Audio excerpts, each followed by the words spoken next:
നമസ്കാരം, എല്ലാവർക്കും പുതിയൊരു വീഡിയോയിലേക്ക് സ്വാഗതം. അങ്ങനെ ഏറെ നാളത്തെ കാത്തിരിപ്പിന് ശേഷം S24 സീരീസ് ലോഞ്ച് ചെയ്തിരിക്കുകയാണ്.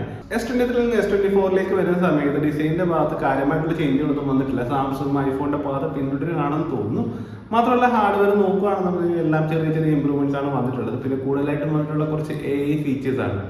കൂടാതെ S24 പ്ലസ് മോഡലിൽ നമുക്ക് ലഭിക്കുക എക്സിനോസ് ചിപ്സിലൂടെ ഓടിയ ഫോണുകളായിരിക്കും. പക്ഷേ അമേരിക്ക, കാനഡ, ചൈന എന്നീ 3 രാജ്യങ്ങളിൽ S24 പ്ലസ് മോഡലുകളിൽ സ്നാപ്ഡ്രാഗൺ Gen 3 ആയിരിക്കും പ്രൊസസറായിട്ട് വരിക. അതുപോലെ തന്നെ S24 സീരീസിന് 7 വർഷം സോഫ്റ്റ്വെയർ അപ്ഡേറ്റും അതുപോലെ 7 വർഷം സെക്യൂരിറ്റി അപ്ഡേറ്റുമാണ് സാംസങ് പ്രോമിസ് ചെയ്തിട്ടുള്ളത്. ഈ S24 സീരീസിൽ വരുന്ന AI ഫീച്ചേഴ്സ് നോക്കുകയാണെന്നുണ്ടെങ്കിൽ ഒന്നാമതായിട്ട് വരുന്നതാണ് ലൈവ് കോൾ ട്രാൻസ്ലേഷൻ. അതായത് നമ്മളിപ്പോൾ വേറൊരു കൺട്രിയിലുള്ള ഒരാളോടോ അല്ലെങ്കിൽ വേറൊരു ഭാഷയുള്ള ഒരാളോടോ സംസാരിച്ചുകൊണ്ടിരിക്കുകയാണെന്നുണ്ടെങ്കിൽ നമുക്ക് ലൈവായിട്ട് തന്നെ ആ ഒരു കോൾ ട്രാൻസ്ലേറ്റ് ചെയ്തെടുക്കാൻ സാധിക്കും. ഇപ്പോൾ നിലവിൽ 12-13 ലാംഗ്വേജസ് മാത്രമാണ് ഉള്ളത്. അതിനകത്ത് നമുക്കിപ്പോൾ ഹിന്ദി മാത്രമേ അവൈലബിൾ ആയിട്ടുള്ളൂ. മലയാളം, തമിഴ് തുടങ്ങിയ ലാംഗ്വേജുകളൊന്നും അവൈലബിൾ ആയിട്ടില്ല. ഭാവിയിൽ വരുമെന്ന് നമുക്ക് പ്രതീക്ഷിക്കാം. ലൈവ് കോൾ ട്രാൻസ്ലേഷൻ കൂടാതെ ഇൻ പേഴ്സൺ ട്രാൻസ്ലേഷൻ, അതായത് നമുക്ക് നേരിട്ട് കാണുന്ന ഒരാളോട് സംസാരിക്കണം എന്നുണ്ടെന്നുണ്ടെങ്കിൽ ഈ ഇൻ പേഴ്സൺ ട്രാൻസ്ലേഷൻ ഈ ഒരു ഫീച്ചർ യൂസ് ചെയ്തുകൊണ്ട് നമുക്ക് സംസാരിക്കാൻ സാധിക്കും. വോയിസ് കൂടാണ്ട് തന്നെ നമുക്ക് ആ ഒരു ലാംഗ്വേജ് ട്രാൻസ്ലേറ്റ് ചെയ്ത് എഴുതി കാണിക്കുന്നതായിരിക്കും.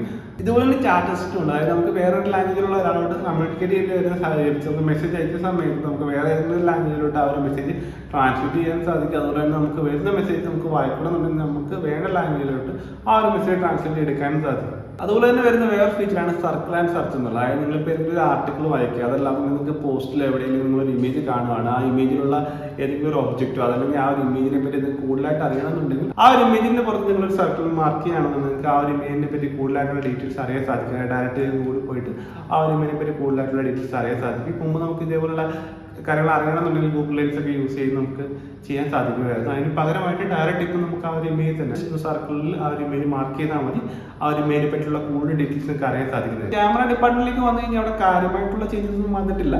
അതായത് പെരിസ്കോപ്പിൽ വരുന്ന 10x മാറിയിട്ട് അത് 5x ആക്കിയിട്ടുണ്ട്.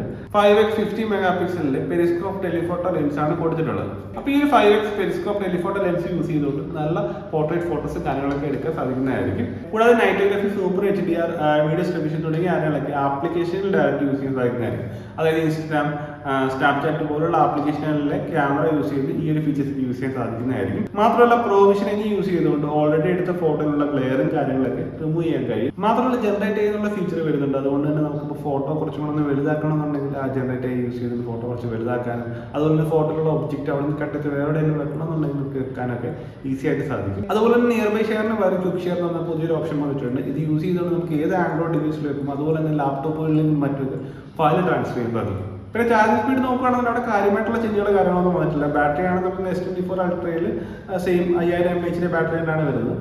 S24ലേക്ക് വരുന്ന സമയത്ത് ഒരു 100 mAh പോയിട്ടുണ്ട്. അതായത് 4000 mAh ബാറ്ററിയാണ് S24ൽ വരുന്നത്. S24 പ്ലസിൽ വരുന്ന 4900 mAh ഒരു ബാറ്ററിയാണ്. ഇനി ഡിസ്പ്ലേ നോക്കുകയാണെന്നുണ്ടെങ്കിൽ 3 ഫോണുകളുടെ ഡിസ്പ്ലേയുടെ ബ്രൈറ്റ്നസ് കുറച്ചുകൂടെ കൂട്ടിട്ടുണ്ട്. 2600 നിറ്റ്സ് ആയിട്ടുണ്ട്. അതുപോലെ തന്നെ S24 നോക്കുകയാണെന്നുണ്ടെങ്കിൽ 0.1 ഇഞ്ച് ഡിസ്പ്ലേയിൽ വലിപ്പം, അതായത് ഒരു പൊടിക്കൊരു വലിപ്പം S24ൽ വന്നിട്ടുണ്ട്. പിന്നെ 3 ഫോണുകളിലും LTPO ഡിസ്പ്ലേ ആണ് വരുന്നത്. അതുകൊണ്ട് തന്നെ 1 Hz to 120 Hz വരെ റീഫ്രഷ് ചെയ്യാൻ സാധിക്കും. പിന്നെ കൂട്ടത്തിൽ S24 അൾട്ര ഡിസ്പ്ലേ നോക്കുകയാണെന്നുണ്ടെങ്കിൽ നമ്മൾ S23 അൾട്രയിൽ കണ്ടിട്ടുള്ള പോലെ കർവ്ഡ് ആയിട്ടുള്ള ഡിസ്പ്ലേ അല്ല വരുന്നത്. കുറച്ചും കൂടെ ഫ്ലാറ്റ് ആയിട്ടുള്ള ഡിസ്പ്ലേ ആണ് S24 അൾട്രയിൽ വരുന്നത്. എനിക്കെന്തോ ആ ഒരു ഡിസ്പ്ലേ ആയിട്ട് അത്രയ്ക്ക് അങ്ങോട്ട് ഇഷ്ടപ്പെട്ടില്ല. എനിക്ക് ആ ഒരു കർവ്ഡ് ആയിട്ടുള്ള ഡിസ്പ്ലേ ആയിരുന്നു പിന്നെയും ഇഷ്ടം. അതായത് ഈ ഹാൻഡ് ഫീലൊക്കെ കുറച്ച് അടിപൊളിയായിരുന്നു. എന്തായാലും ഫ്ലാറ്റ് ആയിട്ടുള്ള ഡിസ്പ്ലേ ഇഷ്ടപ്പെടുന്ന ഒരുപാട് പേരുണ്ടായിരിക്കും. എനിക്ക് എന്തായാലും പേഴ്സണലി എന്തോ ആ ഒരു കർവ്ഡ് ആയിട്ടുള്ള ഡിസ്പ്ലേയുടെ ഒരു പ്രത്യേക ഇഷ്ടമുണ്ടായിരുന്നു. അത് കാണുന്ന സമയത്ത് ഒരു പ്രീമിയം ഫീൽ നമുക്ക് കിട്ടായിരുന്നു. ഇതിപ്പം ഫ്ലാറ്റ് ആയിട്ടുള്ള ഡിസ്പ്ലേ ആണ് S24 അൾട്രയിൽ വരുന്നത്.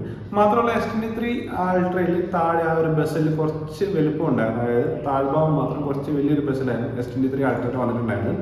അതിപ്പോൾ S24 അൾട്രയിലേക്ക് വരുന്ന സമയത്ത് യൂണിഫോം ആയിട്ടുള്ള ഒരു ബസ്സിലുകളും കാര്യങ്ങളൊക്കെയാണ് കൊടുത്തിട്ടുള്ളത്. അതുകൊണ്ട് തന്നെ കാണുന്നതിന് ഒരു നല്ല ഭംഗിയുണ്ട്. അതായത് 4 സൈഡിലും യൂണിഫോം ആയിട്ടുള്ള രീതി തന്നെയാണ് ബസ്സിൽ വരുന്നത്.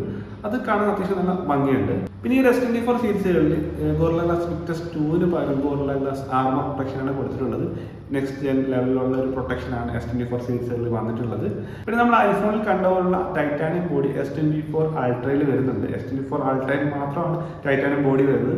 S24 പ്ലസ് മോഡലിൽ അലൂമിനിയം ബോഡി തന്നെയാണ്. അൾട്രയിൽ മാത്രമാണ് ടൈറ്റാനിയം ബോഡി വരുന്നത്. ടൈറ്റാനിയം ബോഡി വന്നതുകൊണ്ടുകൂടി വെയിറ്റ് ചെറുതായിട്ടൊന്ന് കുറഞ്ഞിട്ടുണ്ട്. വളരെ പൊടിക്ക് മാത്രമാണ് കുറഞ്ഞിട്ടുള്ളത്. Titanium black, titanium grey, violet, yellow എന്നീ 4 കളറുകളിലാണ് S24 അൾട്ര അവൈലബിൾ ആയിട്ടുള്ളത്. S24 സീരീസിലെ പ്രൈസ് നോക്കുകയാണെന്നുണ്ടെങ്കിൽ S24 8GB 256 വരുന്നത് 80,000 രൂപയാണ്. S24 പ്ലസ് 12GB 256 വരുന്നത് 1,00,000 രൂപയാണ്. S24 അൾട്ര 12GB 256 വരുന്നത് 1,30,000 രൂപയാണ്. അപ്പോൾ ഇങ്ങനെയൊക്കെയാണ് പ്രൈസും കാര്യങ്ങളൊക്കെ വരുന്നത്. അപ്പോൾ മുമ്പ് ഇറങ്ങിയിട്ടുണ്ടായിരുന്ന S23 സീരീസിലുള്ള ഡിവൈസുകളെല്ലാം വളരെ നല്ല ഡിവൈസുകളായിരുന്നു, നല്ല കപ്പാബിലിറ്റിയുള്ള ഡിവൈസുകളായിരുന്നു. പക്ഷേ ഈ ഒരു S24 സീരീസിലേക്ക് വരുന്ന സമയത്ത് എക്സിനോസിന്റെ ചിപ്സെറ്റ് S24 പ്ലസ് മോഡലുകളിൽ കൊടുത്തിട്ടുള്ളത് അതെല്ലാവരെയും നിരാശപ്പെടുത്തിയിട്ടുള്ളതായിട്ടാണ് എനിക്ക് തോന്നിയത്. എന്നിരുന്നാലും ആ ഒരു ചിപ്സെറ്റ് യൂസ് ചെയ്തതിനെപ്പറ്റി നമുക്ക് ഡീറ്റെയിൽ ആയിട്ടൊന്നും പറയാൻ സാധിക്കില്ല. പക്ഷേ മുമ്പ് എക്സിനോസ് വന്ന സമയത്തൊക്കെ നമ്മളിത് കണ്ടതാണ്. എന്നിരുന്നാലും ആ ഒരു ചിത്തപ്പേര് ഈ ഒരു എക്സിനോസ് ചിപ്സെറ്റിന് മാറ്റം കഴിയോ ഇല്ലയോ നമുക്കിനി കണ്ടറിയാം. എന്നാലും നിങ്ങളുടെ അഭിപ്രായങ്ങളും കാര്യങ്ങളെല്ലാം കമന്റ് ബോക്സിൽ കമന്റ് ചെയ്യുക. അപ്പോൾ നമുക്കിതിൽ അടുത്തൊരു വീഡിയോയിൽ കാണാൻ. ബൈ.